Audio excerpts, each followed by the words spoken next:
Hello everyone, I'm Justin44, Austin Fly, and welcome to this return to Queen's Wish 2, The Tormentor. Bit of a surprise, I think, for anyone watching me at the moment. After all, I played this game quite a while ago, didn't I? Back when it came out. And I completed it, so why am I doing this again? Okay, bit of an explanation here. So, Queen's Wish 2 did come out a while ago. The guy in charge of Spiderweb Software apparently told everyone that apparently it kinda didn't do well financially. Poor enough that even though the series was intended to be a trilogy, it didn't make financial sense in his eyes to make a Queen's Wish 3. He felt it would just bomb even worse, or just not be worth it. But he still has integrity enough to not want to leave the story dead. It did have a to be continued effectively at the end of Queen's Wish 2. So instead, what the guy has done is release a completely free DLC of a couple hours long as an epilogue to the end of Queen's Wish 2 for anyone to play through and do. I can't leave the story unfinished either. So, I'm going to be putting this into the playlist on YouTube, and I'm going to take the couple hours that it's apparently going to be and finish off Queen's Wish 2 and see just how he intended to finish the whole story. So come on! I've already set things up so I can get to right the end and right to where we start. If you want to see the rest of Queen's Wish 2 as I played it back then, you can watch it all on YouTube and catch up on all of it. I'll be picking off right where we ended off, right after the ending cutscene. I did a little bit of a test just to see where it was, and we'll have another cutscene right at the beginning. So give me a moment while I cut it on YouTube, just to get to that point. Queen's Wish Epilogue, The Judgment. 2 years pass. In time, your victory in the Rokaj fades from public thought. You're instead distracted by a new flood of work. After the recent crisis, your mother's health is stabilized. Increasingly dramatic magic is used to fight her illness. Much as you are surrounded by a shell of protective magic whenever you leave the palace, the Queen is shielded by increasingly complex layers of enchantment to protect her life. Queen Sharon III is too tired to add more items to her wish list. Instead, she tries to empty it, trying to solve every problem left unfixed during her rule. Her public appearances stay rare. Her orders to you are increasingly sent by mail. Royal messages appear on your bed at all hours. A year ago, Prince Sutter began to be constantly away from the palace. His meetings with the Queen were replaced by constant expeditions, personally performing every task requiring direct or military action. The few times you see him, he looks more and more exhausted. He has not been back for 6 months. Princess Delia is ever the loyal daughter. She is usually in the palace, aiding Mother with advice, research, and drafting of new laws, and so on. She does travel the world occasionally, sometimes to engage in diplomacy, sometimes to meet suitors. The finding of a suitable match for her daughter is high on the Queen's list. You are kept a safe distance from this process. For you, the Queen has constant work. You aren't sent out on any adventuring excursions, but you are forced to learn the age-old tricks and techniques for directing a nation from the palace. Rumors spread that Queen Sharon has been unhappy with you. She gives you many public shows of support while quietly using all the leverage she has to force you to work. At the end of 2 years, your existence is exhausting, busy, and lonely at the same time. After 2 years, everyone is in a routine, exhausting themselves with work, lives held in stasis. A great change is coming. Everyone knows this. But what? And when? Then, one morning, you wake up to find a card on the bedspread next to you. It is a summons. Your mother's chambers are down the hall. She wishes to see you urgently. And I don't really have anything left in my inventory. Aside from these 3 things and my actual and my actual equipment, but not much else. Alright. You step out of your chambers and into the grim, still halls of the palace. In the last 2 years, life has drained out of the halls. Balls, receptions, cheery events, all are but a distant memory. Instead, there is a funereal quiet, and the faint smells of medicine and magic. Servants in the halls quietly hurry to get where they are going. Your mother's chambers are to the south. You haven't seen her in person in 2 weeks. Whatever she wants, it will certainly be interesting. You still have all of your old equipment. If you lack anything important, more equipment will be provided soon. Alas, all of your old potions spoiled in the last 2 years. Okay.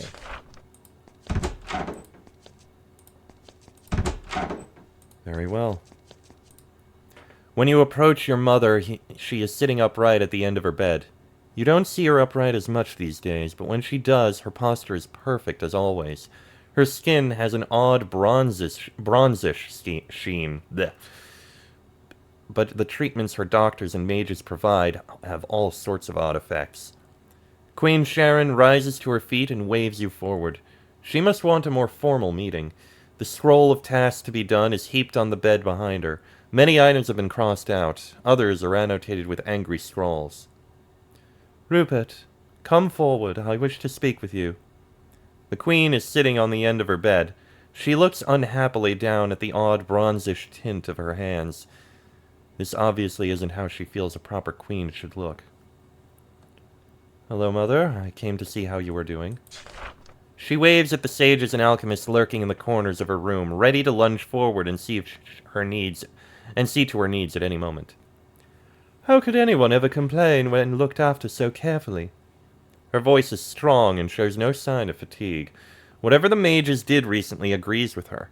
If you closed your eyes, you might be able to pretend the last few years never happened. You seem to be doing well. Of course. I am the Queen of Haven. I must always rally and do my duty. Duty awaits us all. That is why I called for you. Go on. Since you had such trouble in the Rocage, I have been careful to not overtax you. I wanted to give you a chance to prove yourself, to show Haven that you could still be trusted. I now feel you have earned that chance. Now that you have had a rest, I have an important task for you. Momentous decisions must be made, and you should be involved. Haven is a family business, after all. I had a rest. Of course. You have been in the palace for 2 years now. You have done simple political tasks in the lap of luxury, free of real challenge. That was not how you perceived the last 2 years of anxiety and sleeplessness, dealing with aggrieved officials from all over the world. But you were wise enough to not argue the point. What did you need from me? As you know, the issue of Delia's marriage has been much on our minds. Many suitors have been considered, many meetings arranged. Your sister would be a popular girl, even if she didn't have limitless wealth and influence. 2 of the leading candidates to enter our dynasty, Prince Barbon and Duke Gregor Ovi, are in the palace now, in fact. I've seen them around. Yes, they try to keep themselves out of trouble, but they like to be visible. Especially Barbon. Even being considered for the honor of Delia's hand is very prestigious for them. What do you think of them? Oh, I have my opinions, of course. No words follow. The Queen doesn't share her opinions on vital matters of state until she is fully ready. Okay. What do you need from me? They are around the throne room now. We all wish your opinion on which would be the most suitable match for your sister. Please, go introduce yourself to them. Have a little chat. See if you feel one of them is a stronger match. Then tell your judgment to Delia. Then return to me. The easiest work, of course. You can even relax with a bit of wine or such. It aids in socializing. Why should I be involved in this at all? Well, I wish it. Delia wishes it. When she marries, and she must, it will elevate her husband to the highest position in our empire, and it will make the groom's family a major ally of ours. A permanent joining on a large scale. So, of course, you must be involved. What does Delia think? Surprisingly, I do not know. The princess takes after me. She is good at holding a secret when needed. She knows I wish to know her opinion, and I think it amuses her that, at last, she can have me fooled. Tell me about Barbon. He hails from the haven possession of Jozan, a recent acquisition about a century ago. Not rich in minerals or crafts, but their people are fierce and skilled warriors. They were not easily commanded, I assure you. Now they are loyal, and their warriors have eased our way through a number of recent wars. Spirited fresh blood, in summary. Tell me about Gregorovi. Oh, they are of the Kisco family, Havenites with a very long pedigree. A hugely successful merchant clan, with connections all over Haven's land and beyond. Wealthy, patient, clever, now politically ambitious. Not the freshest of blood, but they have more than proved their value. I suppose I can talk to them? Of course. I can see the value of their houses and lands, but they are so guarded around me. Perhaps my illness. It makes it so hard to talk to people. You can bring the simple human element. Talk to them, then to Delia. We want your impressions. What do you think of the suitors? Obviously, I look upon them both with favor. If I didn't, they would not be in my house. If Delia would just pick one, things would be simpler. But she seems afflicted by indecision. Or perhaps she has decided and she just enjoys the drama of the situation. Has Sutter met them? Queen Sharon looks away. The mention of your brother immediately summons a wave of fatigue. We will discuss Sutter, but not yet. Perhaps before we go we can talk more? She pauses. For a moment she weakens. In the end, fatigue makes the decision. You are a kind child, and I appreciate it.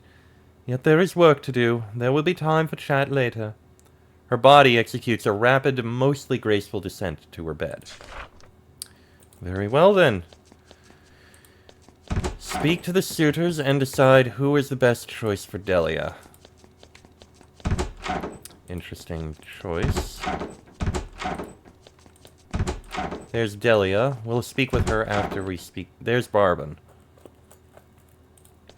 Let's see what she says first. You visit your sister in her chambers. She is happy for the company. Between her mother's demands and the pressures of evaluating suitors, she hasn't been able to rest here often. Over the last 2 years, Delia has only become more involved in helping run the Empire. She has constantly been away, engaged in diplomacy and various negotiations your mother is too ill to take part in. This also makes it easy for her to meet potential husbands, a process you have been mercifully uninvolved in. Rupert, welcome. She waves for you to sit with her. A servant is sent for drinks. Only tea, alas. We don't get to talk enough, but it's been that way for a while. Greetings, my sister. And to you as well, Rupert. She slides a plate of cookies across to you, delicate creations of the palace's master pastry chefs. What brings you to my happy little refuge? Gossip? Weighty business of the Empire? Our mother sent me to speak with you. Delia jerks her hand forward and pretends to snatch the cookies back. Then she laughs. I expected this. It's welcome, actually, part of the process. First, though, how are you? I've been meaning to ask. It's been 2 years since you got to run wild and free in the Row, after all. Mother has made you do a lot of work. The chains hang heavy on us all. How are you dealing with the pressure? The Queen's list of jobs is unending. Delia's smile fades for a moment. And yet it must end. She wants to rule from her bed, using us as hands. This cannot last. There is a conversation that must take place, soon, perhaps when Sutter is back. But you dodged the question. How are you? I've made my peace with the demands being a prince places on me. It doesn't make me happy to hear it. We shouldn't make peace with this. It can't last. There will come a day soon when... She sighs, picks up a cookie and murders it. Business for another day. You came to chat. We have not traded much family gossip in a while. I suppose this is a good time, then. We're all so spread out, after all. How long has it been? 2 years? Too long. Who were you thinking about? How do you think Mother is doing? I don't know. None of her doctors have given me news in over a year by command of the Queen. Not even I can get information. Mother is alive, she seems well, and yet sometimes I think she is more magic than human these days. Perhaps that is enough about that. I haven't seen much of Sutter. Nor have I. In fact, I haven't even had a report from him for over 6 months. He must be somewhere, but things have grown strange. Mother still gives me nothing but work. Nor I. The sprawling lands of Haven provide nothing but problems. The longer Mother is ill, the more she feels personally responsible for every single one of them. We should be finding more agents, trusted officials, and diplomats. Instead, we 3 siblings must address every problem. I don't know what Mother is thinking. She wants to prepare us for the future, but... How has Haven fared recently? Things are all right, on the surface. Yet all know Mother is sick. None know who will rule after her, or how. There's tension in the air, and it isn't fading. Prepare yourself, Rupert. Soon we will have to prove ourselves to Haven. Do not be found wanting. We must prove ourselves. You think the mighty houses of Haven will accept anyone as ruler? We must convince them that we will maintain their prosperity, or we will be replaced. That process can be violent. We will have to make many choices soon, and nobles and generals will be watching us. Make all decisions with the awareness that you must face their judgment. What have you been doing lately? Working with Mother. Endlessly. Doing many important jobs. Of course, as you know, one of those tasks is finding a suitable husband. I am young, but my supply of youth is running low. How have you been working with Mother? Removing items from her to-do list, only to find that when I complete one task, 2 have replaced it. An endless array of trade agreements, forming and dissolution of armies, and so on. You and Sutter are the mighty warriors, yes, but my orders can kill 1,000 foes for every one you slay in a more personal way. It drains me. Any likely prospects? I have met many men now.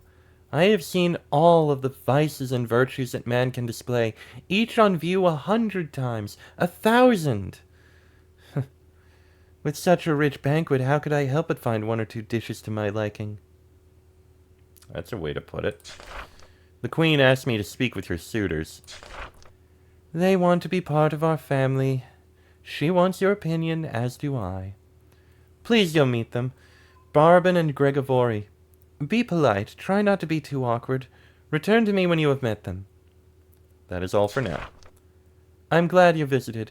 It's been too long. I hope you're back soon. She hands you a cookie before you go. Well, here we have Prince Barbin. The Palace of Haven gets a constant flow of officials, potentates, and general rich people from all known reaches of the world. Yet this young man stands out. He is alone and nervous. He is in the dress uniform of his land's army, rustic but clean. A handful of ornate honors hang around his neck. You recall seeing this man around a lot more recently, generally near your sister.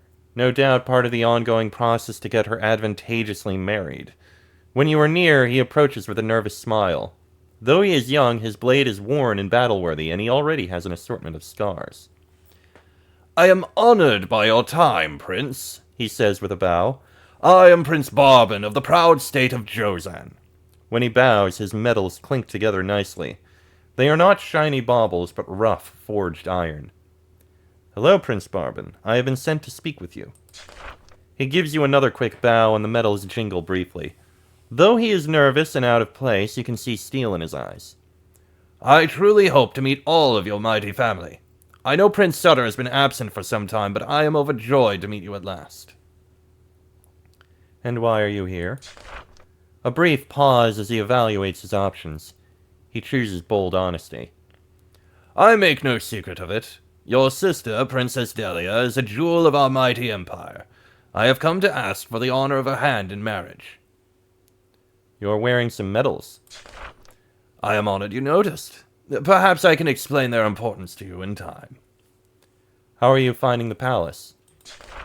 It is a lovely place. I have truly enjoyed my time here. Since I hope to become part of your family, I will not waste your time by lauding on flattery. You appreciate this.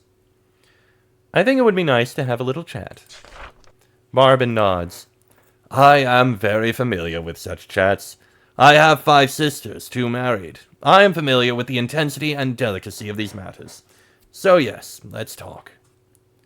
You are from Jozan. Tell me about it.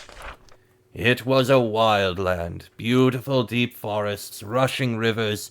You spent time in the Rokaj recently, yes? Much like that, but on the sea. More trees. It was about 80 years ago that the ships of Haven approached our shores looking for trade.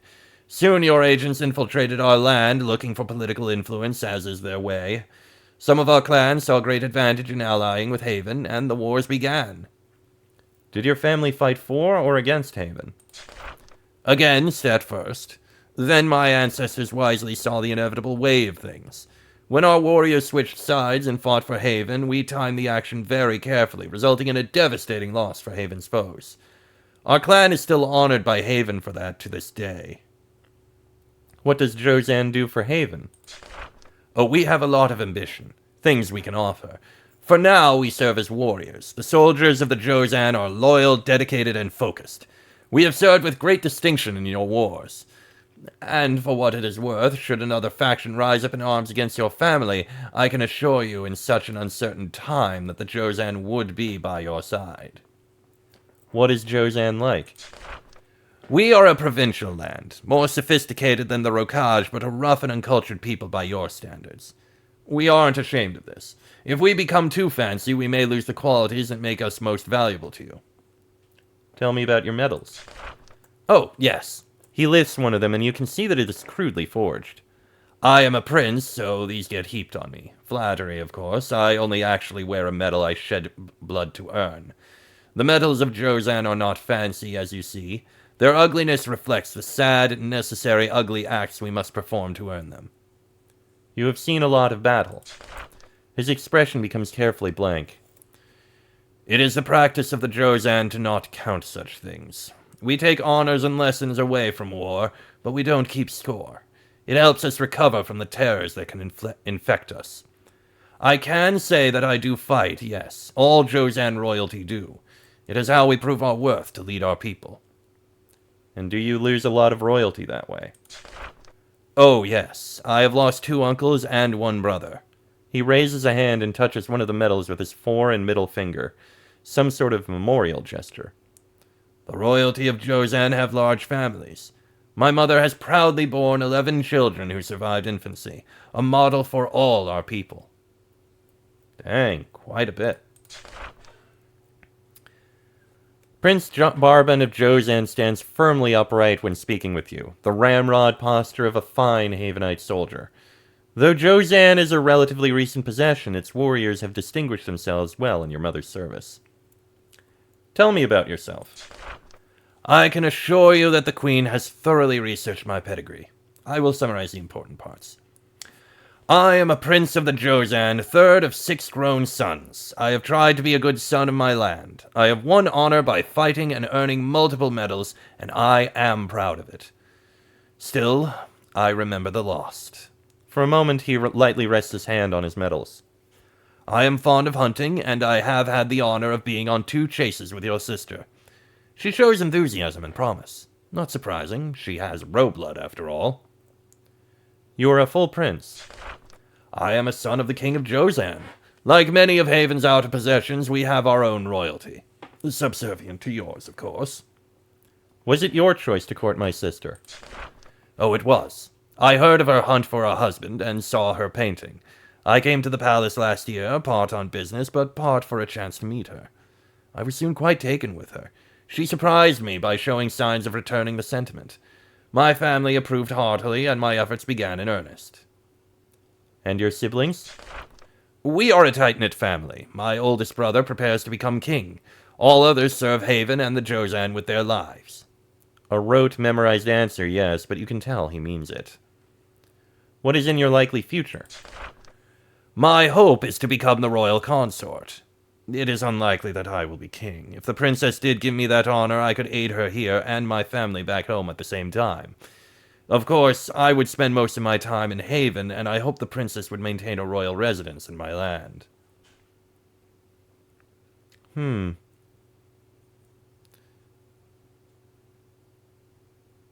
What if you became king but were royal consort? How would you perform your duties? All of my siblings are schooled in all the arts of leadership. They would lead the Jozan capably in my absence. When I was needed for an urgent issue, that is what your portal is for. I don't like using it, makes me queasy. Still, needs must, yes? Yeah, I suppose I can understand that. Does Delia like the thought of frequent visits to Jozan? Your mother married a man of the row. Delia may have a bit of the same wild streak. She conceals it from most, but not me. If Delia chooses me, I think we will be able to come to a happy arrangement. It is good for royalty to have a place away from the constant pressures of the throne. Why do you wish to marry my sister? Now Barbin seems uncomfortable, cautious. He has a private side, and you are intruding. Yet he knows it is necessary. I have much to offer your family. The advantages to us of marrying into the royalty of Haven are obvious. We can offer you what you need most. However, beyond that, your sister has many fine qualities. I value them greatly. Fine qualities. It is hard for a sibling to evaluate a sister in such a way. Believe me, I know. I will simply say that your sister is an attractive, intelligent, clever woman, and her company is a pleasure. His battle scars show white against his blush. What are you able to offer our family as allies? The insistent, unthinking loyalty of the armies of Jozan. Swords, pikes, wizardry, alchemy, all at your instant disposal in the event of any challenge from within or without. Why do you think you offer our family what we need most? Well, security. If any challenge your rule, the soldiers of Jozan will be at your side. We will be bound by blood, after all. In a crisis, an army of unquestioned loyalty is the greatest asset. You really think we need that sort of support? He opens his mouth, the bluntness of a soldier ready to emerge. Then he thinks better of it. Prince, may I speak frankly? You may. I have heard rumors, in court and without. There are always rumors, but... The Queen has been ill for a long time. The designated heir is always absent. There may be an illusion of weakness. Threats, perhaps. Can you tell me anything more about these supposed threats?